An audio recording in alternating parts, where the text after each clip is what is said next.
Olá, hoje nós vamos falar um pouquinho sobre o processo de independência dos Estados Unidos, certo? E aí segue o mesmo esquema, está aqui embaixo o link para acessar os slides e no final dos slides vocês também terão alguns links falando sobre algumas curiosidades da independência dos Estados Unidos, a lista dos presidentes que eles já tiveram até hoje, certo? Além de 2 links para textos, né, para que auxiliem também vocês no estudo desse conteúdo. Qual é o contexto do processo de independência dos Estados Unidos? Primeiramente, a gente tem que lembrar que os Estados Unidos eles tiveram 2 tipos de colonização. A colonização do norte das 13 colônias e a colonização do sul dessas 13 colônias. No norte, a gente teve as colônias de povoamento, onde se preservava, né, sobretudo a ideia da pequena propriedade, da mão de obra livre, certo? Da policultura, do incentivo à manufatura, de uma certa liberdade, de uma certa autonomia, certo? Liberdade religiosa, liberdade de pensamento político, mas com o controle colonial, certo? Com o controle da metrópole. No sul dos Estados Unidos, vai ser uma colonização muito próxima àquela que a gente teve aqui no Brasil, sobretudo com a ideia da colônia de exploração, o sistema de plantation, no qual você tinha a monocultura, a mão de obra do trabalho escravo e os latifúndios, certo? E qual é o contexto dessa exploração, né, colonial nos Estados Unidos e que vai levar ao processo de independência? Primeiro, a gente vai ter muita divergência entre o pensamento das colônias, do pensamento dos colonos, né, com os pensamentos da metrópole. Por quê? Porque a colônia dos Estados Unidos, a colônia do norte, elas sempre tiveram uma certa autonomia, enquanto a metrópole, ela preservava a ideia de controle colonial, de manutenção dessa estrutura mercantilista. E a partir do século XVII, com a Revolução Inglesa, né, que vai acabar o absolutismo na Inglaterra e vai entrar uma monarquia parlamentar constitucional, vai ter uma alteração desse pensamento. E com a Revolução Industrial, a metrópole, juntamente com seus burgueses, vai estar em busca de matérias-primas e do mercado consumidor. E eles vão ver na colônia e vão tentar voltar com esse pacto colonial para fazer dessas colônias a sua grande fornecedora de matéria-prima e a sua grande massa de mercado consumidor. E a Inglaterra vai passar por diversos conflitos no século XVI e século XVII até o século XVIII, sobretudo com 2 grandes guerras, uma guerra contra a Espanha e a guerra contra a França. Essa guerra contra a França vai ser muito importante para que a gente possa entender por que os franceses vão auxiliar no processo de independência dos Estados Unidos. Essa guerra de 7 anos, né, ela vai ser importantíssima também para esse período. Outra coisa, a Inglaterra vai manter aqui não, né, lá na colônia dos Estados Unidos, mais ou menos, né, um exército permanente. E esse exército permanente, ele vai ter um custo de 400 mil libras anuais. E quem é que vai pagar a manutenção desse exército lá na colônia dos Estados Unidos? Os próprios colonos. Ou seja, eles tinham que pagar pelos soldados que vão controlá-los. Ou seja, os colonos não vão aceitar isso de forma alguma. E também vai ter a proibição dos colonos de ocuparem a faixa de terra que vai entre o Monte Apalache e o rio Mississippi. Eu coloquei o mapinha aqui nos slides que mostra mais ou menos onde fica essa região, certo? Então, acompanhando pelos slides, vocês vão ter uma ideia de onde fica essa região, ok? Como que se dava essa relação tão conturbada entre a Inglaterra e a colônia, né, as 13 colônias dos Estados Unidos? Antes de meados do século XVIII, os colonos usufruíam de certa autonomia, como eu havia falado. Eles tinham uma certa autonomia política, sobretudo as colônias de povoamento no norte, e pouca interferência inglesa nos seus assuntos internos. Eles tinham até reuniões políticas, debatiam assuntos de interesses internos. Após esses diversos conflitos armados que os ingleses se meteram no século XVII, no século XVIII, essa política vai sofrer alterações, ou seja, a Inglaterra vai querer manter uma exploração maior sobre essas colônias, sobretudo na ideia de arrecadar mais recursos para pagar os gastos com a corte. E a expansão industrial e os gastos militares precisavam ser pagos. Então a coroa inglesa começou um processo de aumento de imposto da sua colônia. Então essa relação de aumentar impostos, ela vai ser extremamente importante na relação dos colonos para com as suas metrópoles.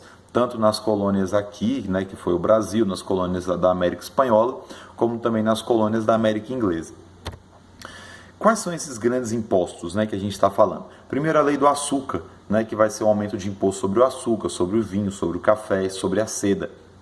Outra lei importante vai ser a lei da moeda, que era a proibição dos colonos de emitir papéis de crédito, uma espécie de pré-dinheiro da época, né? Então era como se fosse uma ordem de pagamento, né, certo? Ou seja, eles não podiam mais imprimir e emitir esses papéis de crédito. A lei do selo, que dizia que todas as publicações, documentos públicos, certo? Todos os produtos eles deveriam vir com um selinho em inglês, certo? Ou seja, o colono pagava por esse selo para que desse a autenticidade desse produto, né, desse documento, dessas publicações, esses periódicos que circulavam na colônia, ou seja, para aumentar a riqueza também da coroa inglesa. Outra lei também vai ser a lei da hospedagem, né, que dizia que os colonos eles eram obrigados a abrigar, né, ou seja, eles eram obrigados a receber em suas casas, receber em suas vilas, suas cidades, os soldados ingleses, certo? Ou seja, o colono ele tinha a obrigação de manter os soldados que o controlavam.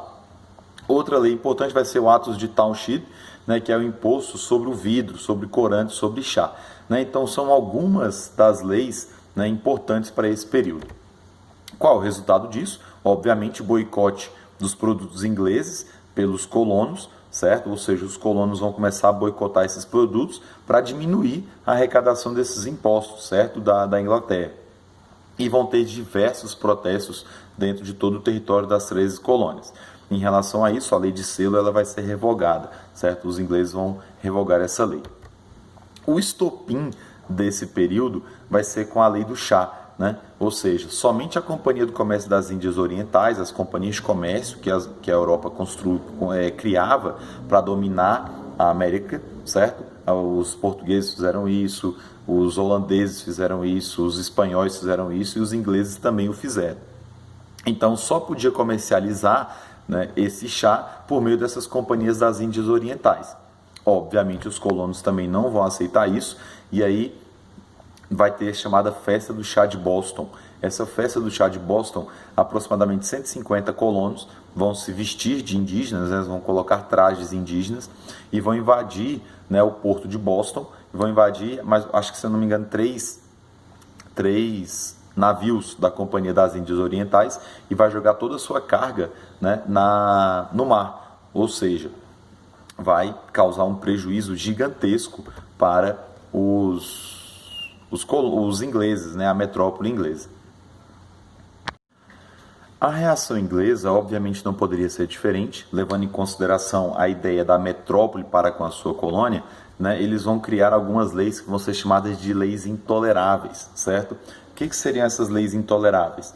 Primeiramente, o fechamento do porto de Boston, no qual esse porto só seria aberto novamente após os colonos ressarcirem, né, a metrópole inglesa com o valor dessas 340 caixas, né, que eles jogaram no mar, essa grande quantidade de chá que eles destruíram. O direito de reuniões dos colonos foi suspenso, ou seja, eles não podiam praticar nenhum tipo de reunião política. Massachusetts vai ser invadida, né, pelas tropas inglesas e os colonos, além disso, eram obrigados a abrigar e alimentar esses soldados. Ou seja, além de sofrer pela intervenção desses soldados ingleses aqui na colônia, eles ainda eram obrigados a pagar por eles que estavam aqui. Obviamente, essas divergências vão gerar diversas consequências, entre elas, ali em 10 de setembro de 1774, vai surgir o que nós vamos chamar de Primeiro Congresso Continental da Filadélfia. O que era esse Primeiro Congresso Continental da Filadélfia? Eram as reuniões políticas que os colonos faziam, certo? Com espécies de deputados, cada colônia tinha seus representantes. E ela vai ter, nesse período, uma tímida ideia sobre independência, certo? Eles ainda eram leais à coroa inglesa, eles ainda se sentiam ingleses, certo? E aí eles vão elaborar um documento declarando a sua lealdade à monarquia inglesa, porém protestando contra essas leis intoleráveis. A consequência disso é a coroa britânica aumentar o número de soldados dentro da colônia, né, dentro das 13 colônias. Ou seja, o protesto que eles fizeram contra as leis intoleráveis, a consequência disso foi um aumento da presença de soldados ingleses lá nas 13 colônias. E aí vai começar os primeiros conflitos armados, certo? Os colonos eles vão começar a se organizar em milícias, em pequenos grupos, para poder começar a rechaçar essa presença inglesa aqui, né, na colônia americana. Em 1775 vai chegar, né, o estopim dessas revoltas. Por quê? Porque eles vão se reunir, os colonos vão se reunir novamente na Filadélfia, que vai ser o segundo Congresso Continental da Filadélfia, e eles vão chegar à conclusão de que não dá mais, né, não é mais possível se manter sob o jugo colonial inglês. E aí, no dia 4 de julho de 1776, eles vão assinar a Declaração de Independência dos Estados Unidos, sobretudo com Thomas Jefferson, Benjamin Franklin, Samuel Adams, né? Então, são diversos signatários dessa declaração, e George Washington seria o líder desse exército para lutar contra a Inglaterra. Essa guerra ela vai durar aproximadamente 5 anos, certo? Vai ser uma guerra bem sangrenta, vai ser milhares de soldados mortos, certo? E o exército continental ele ainda vai ter apoio dos franceses e dos espanhóis. Lembra que no comecinho eu falei que a França havia se envolvido em vários conflitos com a Inglaterra. E ela vai ver na independência dos Estados Unidos uma forma de se vingar dos ingleses. Por isso que eles vão apoiar a independência dos Estados Unidos, assim como também os espanhóis, certo? Eles também haviam enfrentado diversos conflitos com os ingleses, e aí eles vão ver nessa independência dos Estados Unidos uma forma de se vingar da Inglaterra.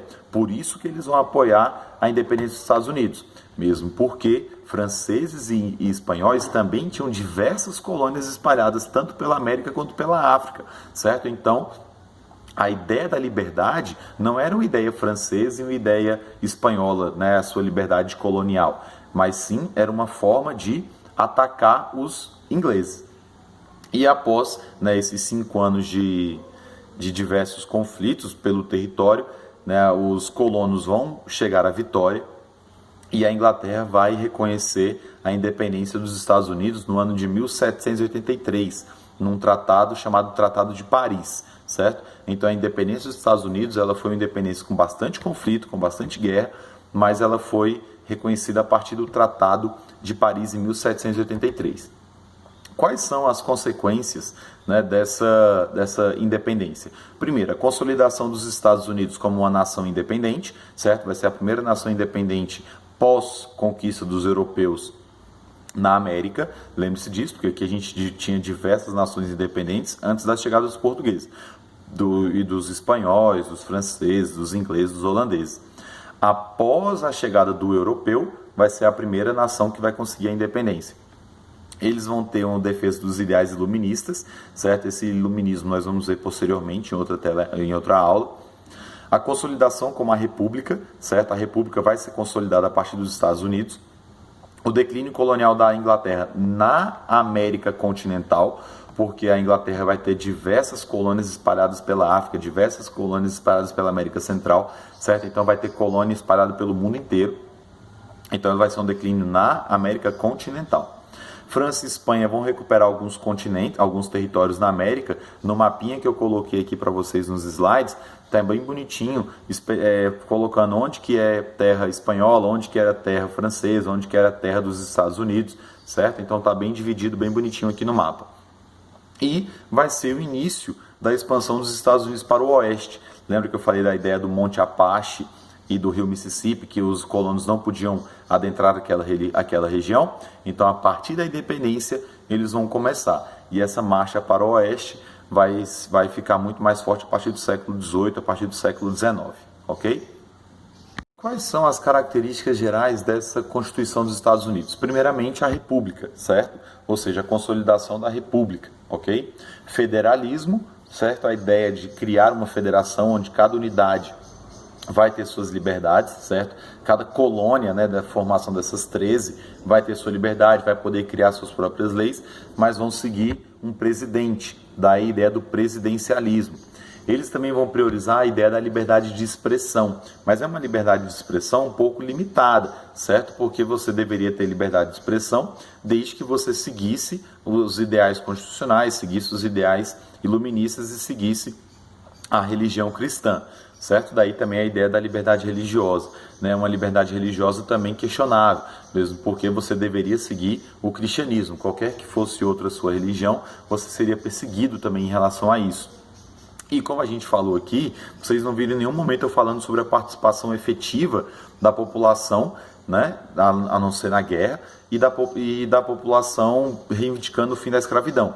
Ou seja, o movimento da independência dos Estados Unidos também foi um movimento da elite colonial, certo? A elite letrada dessa colônia, a elite que tinha escravos, uma elite que tinha, né, manufaturas, uma elite que tinha grandes propriedades, ou seja, não foi uma independência pautada nos ideais dessa liberdade, dessa igualdade, dessa fraternidade, né, os ideais da Revolução Francesa, né, que aconteceu mais ou menos contemporânea a esse período. Ou seja, a manutenção da escravidão foi um dos fatores primordiais para a unidade desse território. E a gente sabe que dentro dessa a ideia da libertação dos escravos nos Estados Unidos só vai acontecer lá no século XIX, já com Abraham Lincoln, ou seja, quase 100 anos depois da independência dos Estados Unidos.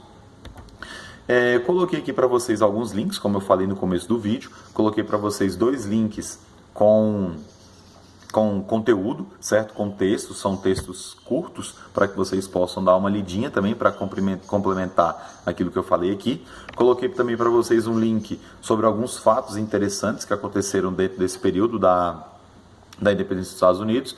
Coloquei também um link do Guia do Estudante, que também fala sobre a independência dos Estados Unidos, e coloquei um link com a lista de presidentes que os Estados Unidos já tiveram até hoje, certo? Desde o primeiro presidente até atualmente com o Donald Trump. E também coloquei para vocês o filme, né? O filme O Patriota. Ele é um filme que vai retratar uma parcela dessa ideia da Revolução Americana, dessa independência americana, só que ele também tem alguns errinhos históricos, certo? Aí eu coloquei algum deles aqui, né, para que vocês possam, ao assistir o filme, O Patriota, vocês possam perceber que algumas coisas que estão ali são alguns equívocos históricos, certo? Fizeram parte da trama, né, para ficar bonitinho no cinema, mas são equivocados no contexto da historiografia oficial. Certinho? Link dos slides no corpo aqui da descrição do vídeo, certo? Se inscrevam lá para receber novos vídeos, ok? Até mais!